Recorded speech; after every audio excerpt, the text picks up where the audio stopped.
Assalamualaikum dan selamat malam. Okey, hari ini kita bersiaran daripada luar rumah. Hari ini saya nak bercerita mengenai enjin Campro yang menggunakan gearbox CVT. Okey, gearbox Continuous Variable Transmissions. Okey, banyak kereta Proton banyak model kereta Proton yang menggunakan gearbox CVT ni. Seperti Iris, FLX, Saga baru, Persona baru, semua model CFE, Suprema, Exora dan juga Preve, Turbo dan juga Preve NA. Okay, CVT ni dia terbahagi kepada dua jenis, iaitu CVT2 dan CVT3. CVT2 digunakan pada enjin NA, manakala CVT3 digunakan pada enjin turbo, Exora turbo, Suprema turbo dan Preve turbo. CVT2 ni guna macam Iris, FLX, Preve NA, Saga baru, Persona baru. Dia bukan untuk guna yang turbo punya. Turbo punya adalah CVT3. Okey, enjin dia pun ada sedikit perbezaan. Perbezaan paling ketara adalah skru pada crankshaft.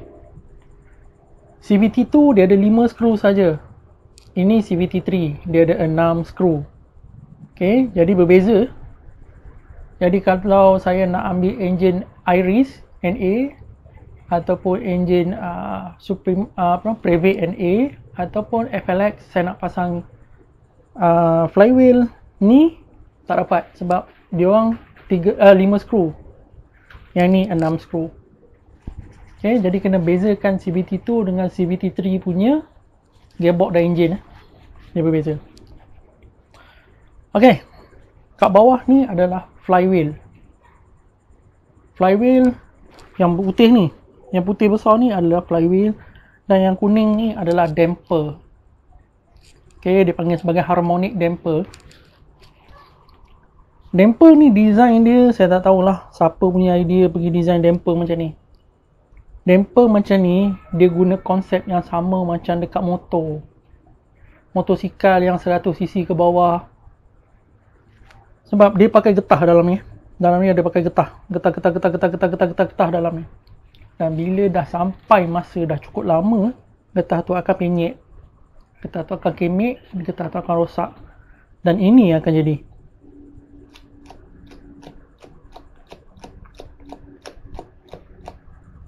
Dia ada free play yang sangat besar. Daripada free play ni, harmonic damping tak berfungsi dengan betul dah. Dia dah menjadi sentak. Ni akan menjadi sentak ni, sentak kuat. Dan ini akan menghasilkan vibrate yang sangat kuat.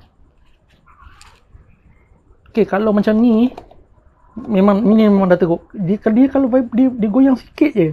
Goyang sikit pun dah orang kata getah tu dah rosak. Ini kalau dah macam ni dah maksimum ni. Okey, kalau damper ni dalam keadaan elok, dalam keadaan bagus, dia getah dia padat. Dia tak boleh nak pusing dia. Sebab getah tu nanti akan absorb shock ataupun absorb vibrations. Tapi kalau dah macam ni, dah tak ada berfungsi dah dia sebagai harmonic damping. Okay. Ni adalah flywheel yang keluar daripada kilang. Pasang kat kereta daripada kilang. Ni dia.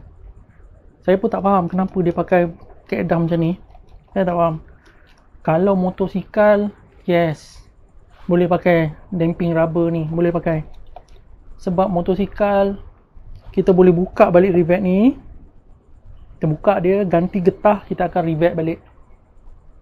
Okay, cukup masa 2-3 tahun, clutch longgar lagi, cabut ni balik, ganti getah, revet balik. Tapi untuk kereta, nak cabut revet mendalah ni, gearbox atau enjin nak kena buka. Kos sangat tinggi. Dan ni tak praktikal. Sebab kereta torque sangat tinggi. Jadi ini cepat jahanam.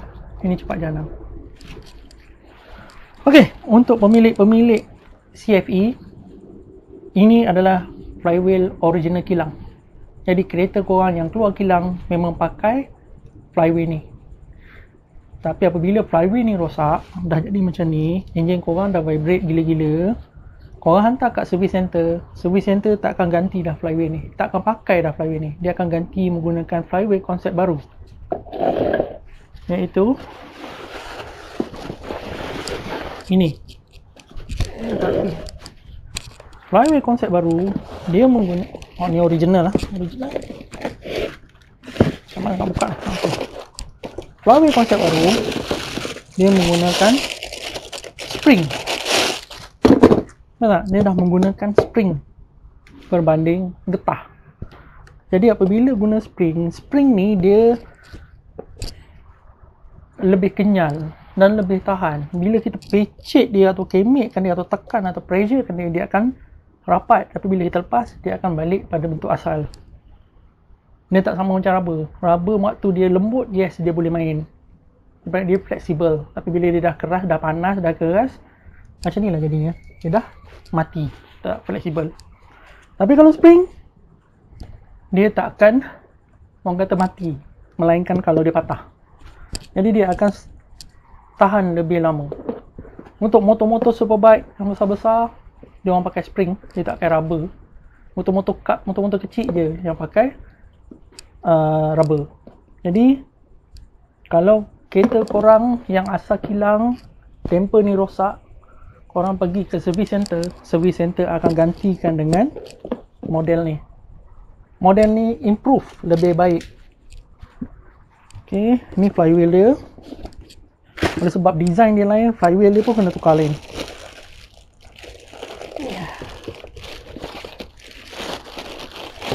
Ni flywheel dia kat sini. Dan damper dia akan duduk dekat dalam ni. Sorry, ni lubang ni. Macam tu. Jadi, dia akan berfungsi sebagai harmonic damping. Dan damping dia adalah spring, bukan rubber. Bukan getah lagi dah. Jadi yang ni tahan lebih lama. Boleh absorb vibration lebih baik. Sebab spring ni adalah kenyal. Dia boleh squeeze, dia boleh lepas. Okey. Yang tak fahamnya, kenapa daripada kilang pasang benda lah ni. Okay, yang model seketul ni. Tapi apabila ni rosak, service center akan ganti dengan ni. Kenapa tak awal-awal keluar daripada kilang terus pakai benda ni? Kenapa? Kenapa daripada kilang awal-awal terus tak pakai yang ni? Yang ni tidak memberi masalah berbanding yang ni. Kenapa? Itu soalan dia. Nak convert daripada ini pergi ke ini, kos sangat mahal. Sebab kena convert semua sekali, termasuklah dengan dia punya skru. Semua skru, flywheel dan damper.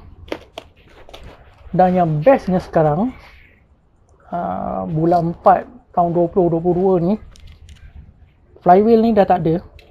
Dah tak di manufacturing lagi dah. Dah out of stock. Jadi korang nak cari benda lah ni adalah rare. Harga pun dah jadi semakin mahal. Mahal melampau-lampau. Okay, benda lah ni, ini adalah wear and tear. Jadi spare part akan sentiasa ada. Okay. Tapi flywheel ni tak akan rosak. Dia tak akan rosak. Jadi dia tak ada sebab dia nak manufacturing banyak-banyak benda lah ni. Ini yes, dia akan rosak sampai masa sama ada gigi ni jadi botak, ataupun gigi ni jadi longgar, ataupun spring ni patah, ataupun body ni pecah. Ini tak. Jadi bagi mana-mana yang pakai damper ni dan damper ni dah rosak, korang nak convert pergi ke damper ni, flywheel ni dah semakin berkurang. Dekat service center pun dah tak ada. Jadi yang mana hantar ke service center, memang parking lama lah kereta korang kat service center. Sementara nak tunggu stok ni ada. Tapi rasanya dah tak buat ni, dah stop production. Jadi teruk tak teruk cara diorang buat kereta ni,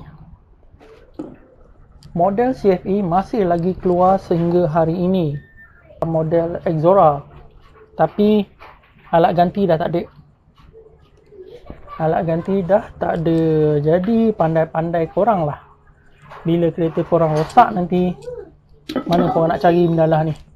Tak tahu macam mana buat kereta tak ada alat ganti. Kereta keluar tahun 2022, damper ni boleh lah pakai dalam 3-4 tahun. Okay, 100,000. Lepas tu bila dah rosak, korang nak cari benda ni dah tak wujud. Macam mana buat kereta tak ada alat ganti? Tak faham. Memang tak faham. Alright.